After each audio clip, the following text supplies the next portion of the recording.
What do you do when someone asks you, what do you think about this? And you don't have an answer? Or how do you become the type of person that people go to for advice even when you know nothing about the topic?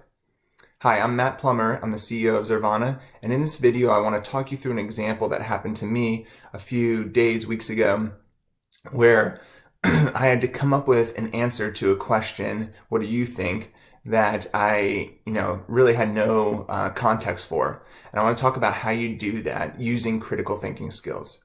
See, the value of critical thinking is that it is generalizable, meaning it can apply in any field or topic area.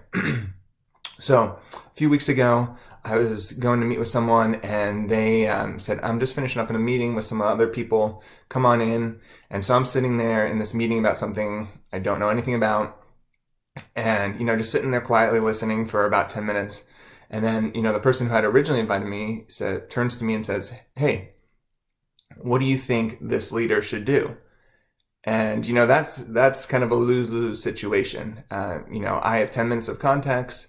This person, if I put an idea out there, there's a fair chance it's not going to be a good one, just because I don't know much about what's going on. And even if it is a good one, there's a fair chance that the leader will be skeptical of it. Like, who is this guy? What does he think? Even if it's good, it's like, why would I trust that idea?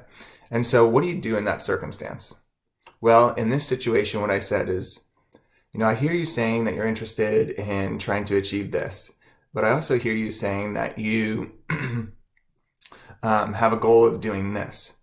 And so when you think about your goal or your vision for this effort, which would you say it is? Is it option A or is it option B, which is kind of a broader, more inclusive set of goals and priorities? His response? Interesting question. Good question. I'd probably say it's option B. So what did I do there? And it wasn't dramatic. It wasn't like, oh, wow, that's amazing. But it was by asking a question, I forced this leader to think about things in a way that advanced his thinking and helped clarify something that might have been a subconscious, place of either not confusion, but inconsistency, and a place where it would have needed to come out and be clarified down the road. And so just by asking one simple question, what I did was, one, I didn't assert myself as having all the answers. I expressed humility. Questions always bring humility. And so that's a great way to start in these situations. And then I also, pushed his thinking. And when you push thinking, you add value. And so when you can ask a question that pushes and advances someone else's thinking or cause them to think about something in a way that they haven't before, you're adding value. And so that's a key. When you're asked a question about something you don't know anything about, when you're asked for advice and you don't have any context, start with a question. That's, not necessarily 100% of the time, but that's a great place to start.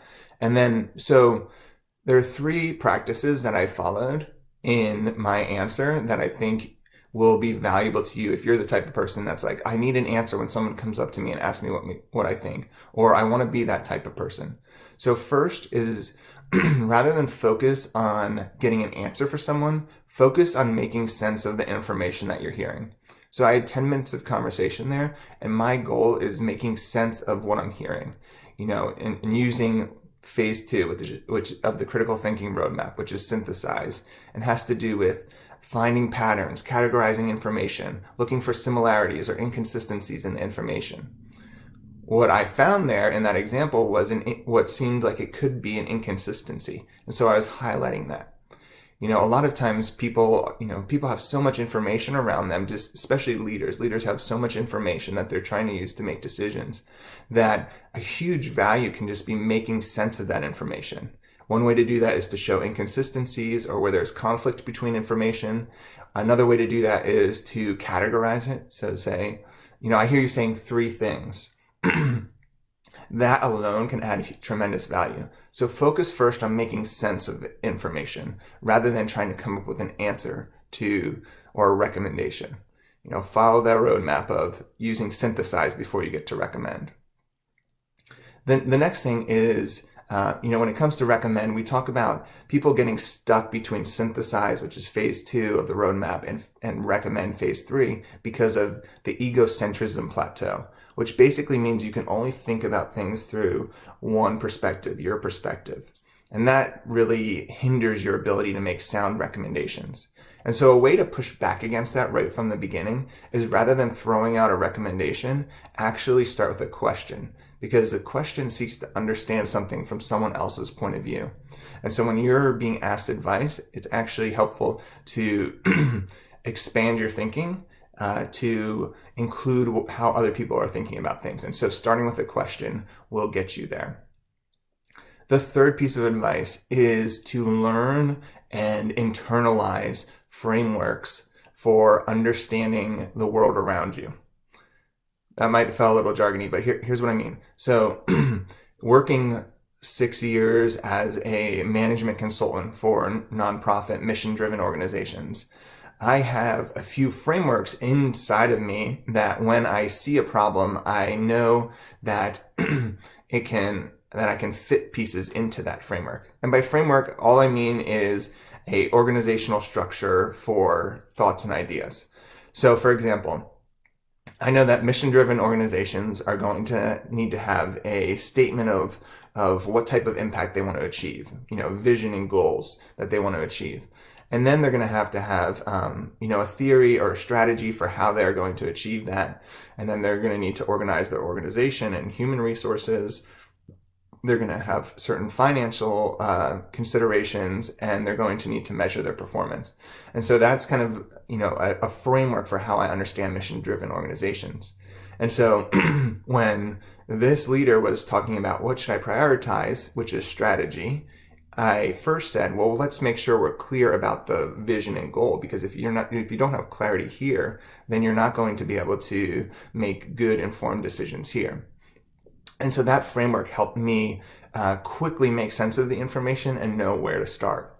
If you think about your industry or where you are, active as a thinker, as a coach, start to make frameworks, again, structures for organizing thinking in there, so that when you see problems, when you're asked questions, you can fit them into that, and you automatically know, okay, I'm going to need to think about these 3 other considerations, because that's what always happens with these types of things. So there you have it. Start by making sense of information and trying to categorize it, find patterns and consistencies.